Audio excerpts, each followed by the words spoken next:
Olá, cliente Edeconte Contabilidade, como vai vocês? Aqui é Joel Júnior, contabilista, advogado, e estamos aqui na nossa aula 3, parte 2, relação de trabalho, nosso quarto item, a terceirização.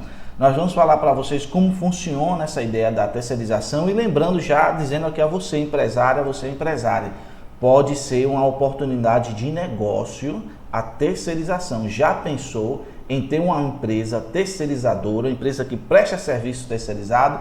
Vamos pensar direitinho, vamos entender como funciona, mas antes eu peço a vocês, faz a inscrição no nosso canal, gente, é muito importante. Dá o like, ativa o sino e compartilha aí com o grupo de empresários, a associação comercial, grupos de estudantes, ok? Divulga o nosso vídeo da melhor forma possível, que é a forma de vocês nos ajudarem aqui. Havendo dúvidas, ok? O nosso contato está aqui em cima, o nosso WhatsApp, entre em contato conosco, teremos a maior satisfação em responder suas dúvidas.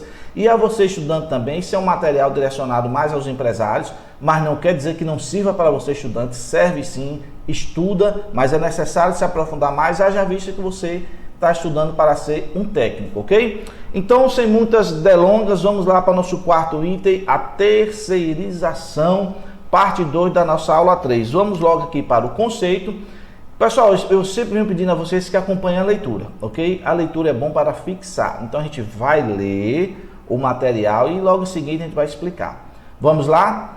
Terceirização é a contratação de empresa para a realização de serviços específicos dentro do processo produtivo de uma outra empresa contratante, ok?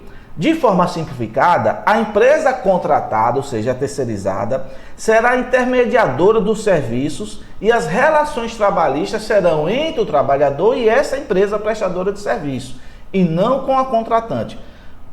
Como é isso? Então vamos lá. Eu vou já passar para o próximo gráfico aqui que eu encontrei na internet, bem legal, que aqui nós vamos entender direitinho. Pessoal, veja só. Vamos ver se eu consigo mexer aqui essa canetinha que eu não estou prático. Ó, essa empresa aqui é uma empresa tomadora do serviço, ok? Vamos supor que aqui seja o seu supermercado. E você precise contratar uma empresa que faça sempre a limpeza, a detetização, cuidar da higiene do seu supermercado. E você não quer necessariamente contratar empregados para isso, né? Eu não tenho pessoal profissionalizado, eu não vou ter que treinar esse pessoal, como higienizar os produtos. Então você prefere fazer o quê?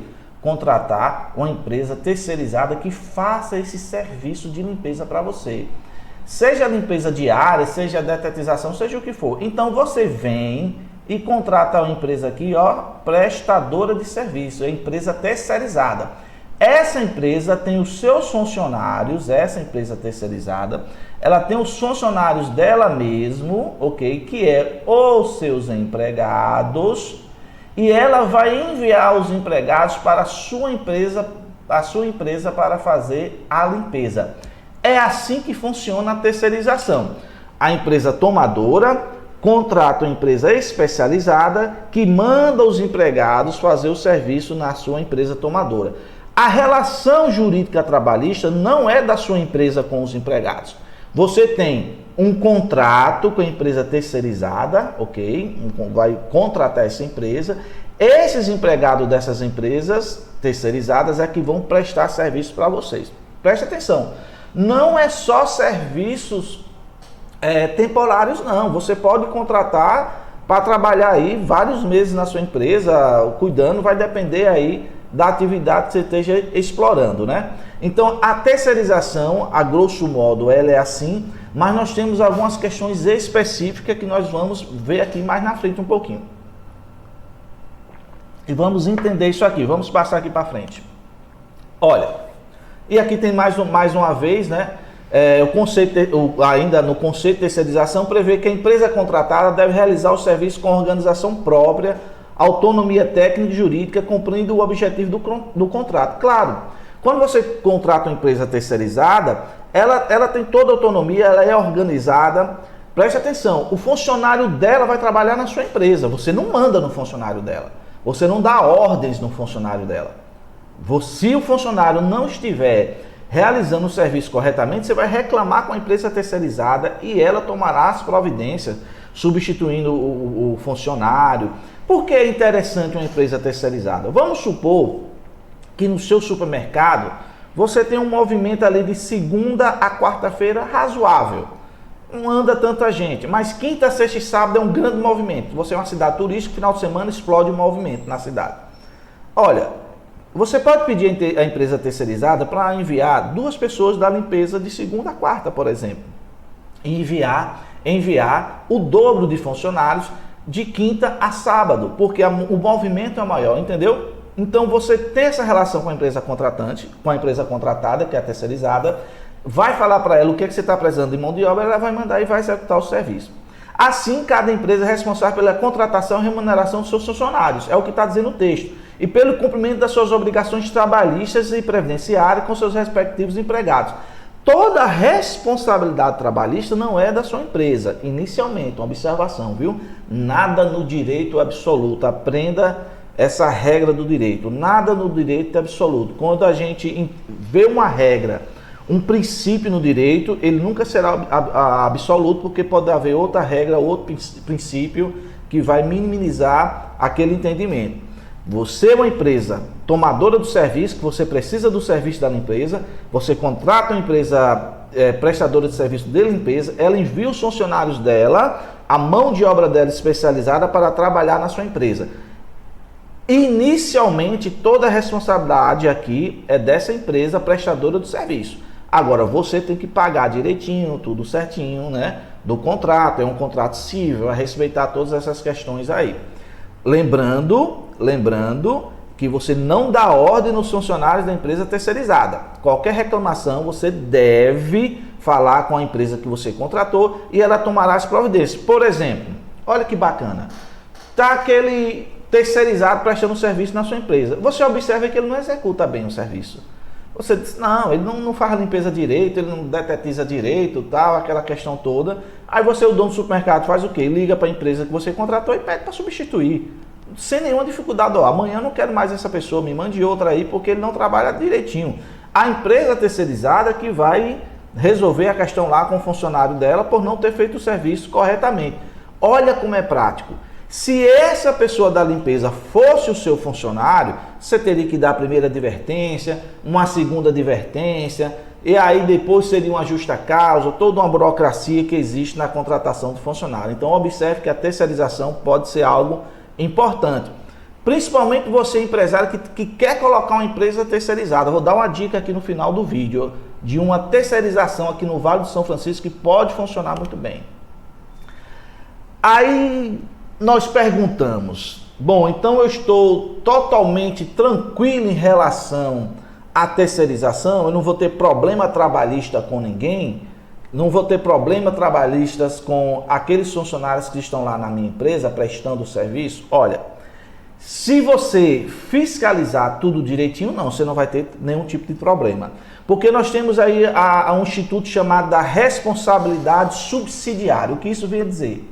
Vou ler aqui o conceito. A empresa contratante deve fiscalizar o cumprimento das obrigações trabalhistas e previdenciárias.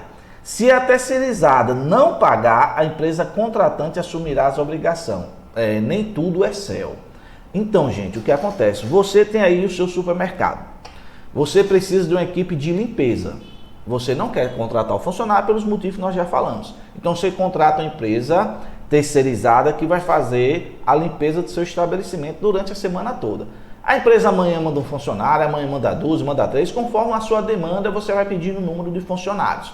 Você que é empresa tomadora de serviço, você é obrigado, você vai colocar no seu contrato que a terceirizada todo mês deva mostrar para você que o FGTS foi recolhido, que a previdência foi recolhida do funcionário, tudo direitinho, que o funcionário está recebendo o seu salário. Você vai pedir a ele que se o 13º está sendo pago, se as férias, todas as verbas trabalhistas. Você, empresa que está contratando o serviço da empresa terceirizada, é obrigado a observar essas questões. Por quê? Porque você é dono do supermercado, porque você é empresa tomador do serviço, que pegou o serviço, que contratou o serviço, a sua responsabilidade é subsidiária. Isto quer dizer o quê? Se a terceirizada não pagar as obrigações trabalhistas, você paga. Olha, eu já vi ações na Justiça do Trabalho assim. Vou dar um exemplo bem claro para vocês entenderem. Nós temos essas empresas que vendem TV por assinatura, né? Serviço de internet não, sinal de TV por antenas. E são empresas grandes, são até multinacionais essas empresas. Ela precisa do quê? Ela precisa de que a pessoa vai instalar a antena nas residências das pessoas que compram lá o sinal delas, não é isso? Então, ela não tem funcionário próprio. Ela contrata o quê? Terceirizadas nas regiões. Ela chega aqui no Vale do São Francisco, olha, nós estamos precisando de uma empresa terceirizada que faça a instalação das antenas, das nossas antenas aqui na região do Vale do São Francisco, por exemplo. Então, eu já vi um caso de uma dessas terceirizadas contratou a mão de obra e não pagou corretamente as horas extras, outras questões trabalhistas, férias atrasadas e tudo mais. O empregado da empresa terceirizada acionou a justiça, uma ação reclamatória contra a empresa terceirizada, na qual ele era funcionário da empresa terceirizada, e acionou também subsidiariamente a empresa, a proprietária das antenas, né, que fornecia o serviço de TV por assinatura. E o desfecho, olha que interessante, o desfecho dessa demanda trabalhista é que, na verdade, aquela empresa prestadora de serviço se acabou, ela não tinha condições, tinha até encerrado o contrato com a empresa que fornecia, né, o sinal de TV, ficou sem recursos, a justiça vasculhou as contas da empresa terceirizada, não achou nada, então a justiça não contou conversa. Ele não foi lá pedir a despersonalização da pessoa jurídica da empresa terceirizada para chegar nos sócios, nem foi. Ela já saltou, passou pela primeira empresa, que é a terceirizada, e foi na empresa que contratou o serviço da empresa terceirizada para fazer a instalação da antena, e a empresa que fornecia, ou seja, a dona do sinal, a dona da antena, a empresa que fornecia canal por assinatura, pagou a rescisão, pagou as verbas trabalhistas desse funcionário. Então, a responsabilidade, nesse caso, de você que contrata, é que sua responsabilidade é subsidiária. Se a empresa terceirizada não pagar, você paga. Então, para que isso não ocorra, no seu contrato de prestação de serviço com a empresa terceirizada, exige que ele apresente todas as guias do FGTS, contra-cheque pago e tudo que se certifique de que os funcionários estão sendo pagos, porque se eles não pagarem, você vai assumir essa responsabilidade. Temos um outro instituto também chamado de responsabilidade solidária. Eu vou ler aqui para vocês, que diz o seguinte: a empresa contratante responde juntamente com a empresa prestadora de serviço de mão de obra nos casos de terceirização ilícita, exemplo, trabalho escravo. Bom, gente, essa responsabilidade já não é subsidiária, ela é solidária. Como assim? Claro, você tem uma fazenda, por exemplo. Você contrata uma empresa terceirizada de mão de obra. Só eu preciso de 20 trabalhadores rurais. E aí, você coloca esses trabalhadores, a empresa terceirizada envia os trabalhadores para a sua empresa e o senhor coloca esses trabalhadores numa situação de análogo ao escravo, de analogia à situação da escravidão, o local que eles estão, onde eles dormem, alimentação, banheiro, tudo precário, né? Situação desumana. Isso é uma contratação ilícita. O trabalhador trabalha 12 horas, 18 horas por dia, 20 horas por dia. Essa é uma contratação ilícita. Nestes casos, erra a empresa terceirizada, que mandou os funcionários dela prestar um serviço nessas condições. A empresa tomadora de serviço, a que contratou, erra também, porque colocou os funcionários numa situação análoga ao escravo, à situação de escravidão. E aí esta responsabilidade é solidária. Ou seja, quando o Ministério do Trabalho vai lá resgatar esses funcionários, ou esses funcionários vão para a justiça, ambas as empresas respondem de forma igual, ou seja, de imediato. Na responsabilidade subsidiária, primeiro responde a terceirizada. Se a terceirizada não tiver recursos aqui para pagar a rescisão do funcionário, a sua empresa paga que contratou. Mas na responsabilidade solidária, ambos pagam, ok? Entendido aí a questão da responsabilidade subsidiária e solidária? Vamos para frente. Atividade meio e atividade fim. O que isso quer dizer, gente? Olha, vamos entender o que seja atividade meio e fim. A melhor forma é de explicar, dando exemplo, né? A melhor forma de explicar é dando exemplo.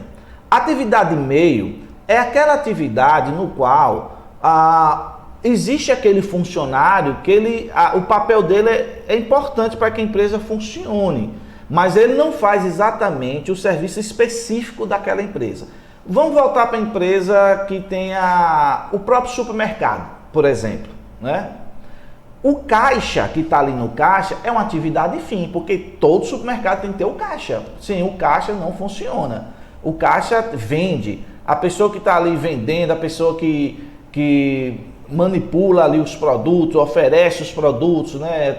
Está ali nos corredores, tal, é uma atividade importante para que você possa, sua empresa funcionar corretamente, ok? Ótimo, sem nenhum problema. Isso aí é atividade fim, é aquela atividade específica. Por exemplo, vou trazer um outro modo aqui bem mais tranquilo. Um banco. O funcionário que fica no caixa é atividade fim. É aquele camarada que, se não tiver o caixa, o banco não faz sentido. Não é? Aquele funcionário que fica na mesa atendendo você quando você chegar lá, lhe oferecendo o produto, abrindo sua conta, você vai conversar com ele. O gerente, por exemplo. O gerente é atividade fim. Ele faz a função do banco.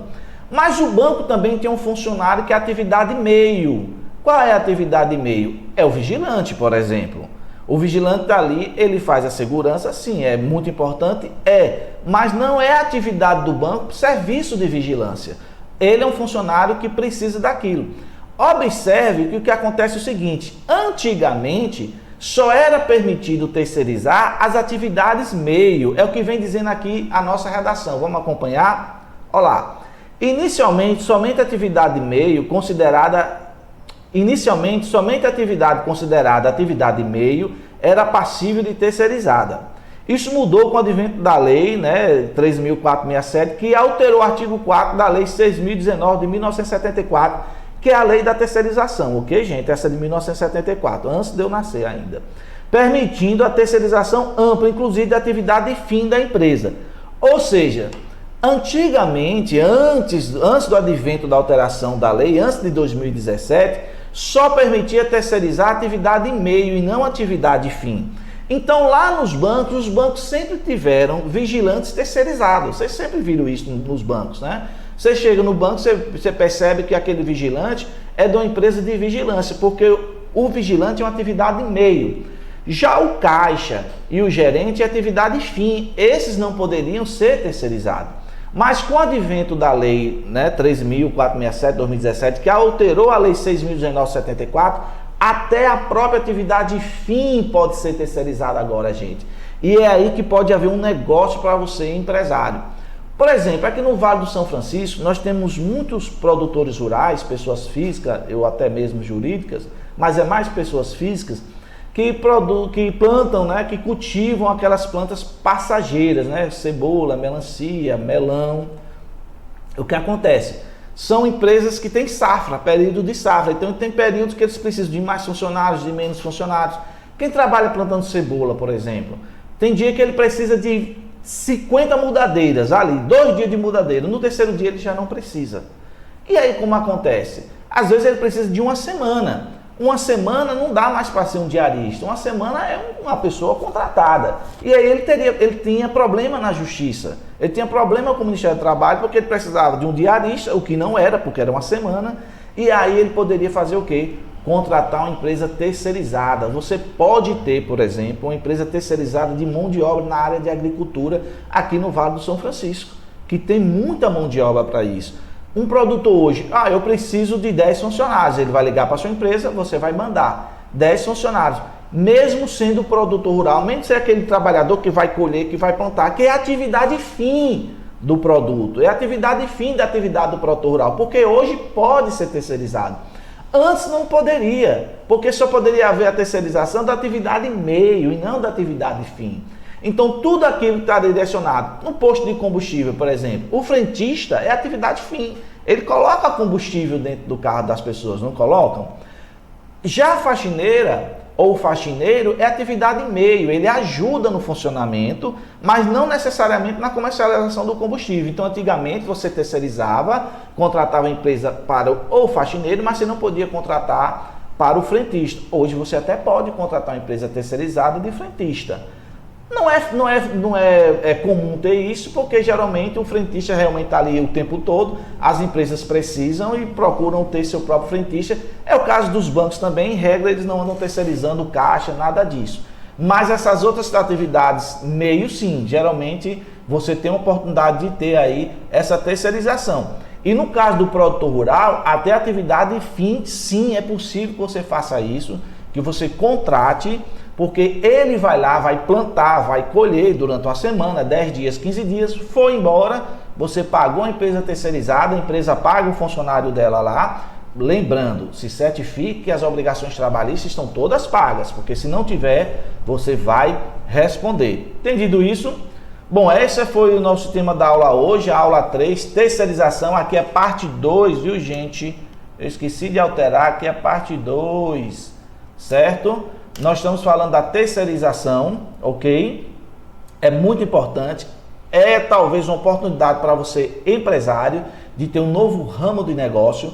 Havendo dúvidas, procure a Deconte Contabilidade, teremos a maior satisfação de falarmos mais sobre esse tema, ok? Um grande abraço, compartilha, dá um like, se inscreve no canal e até o nosso próximo encontro.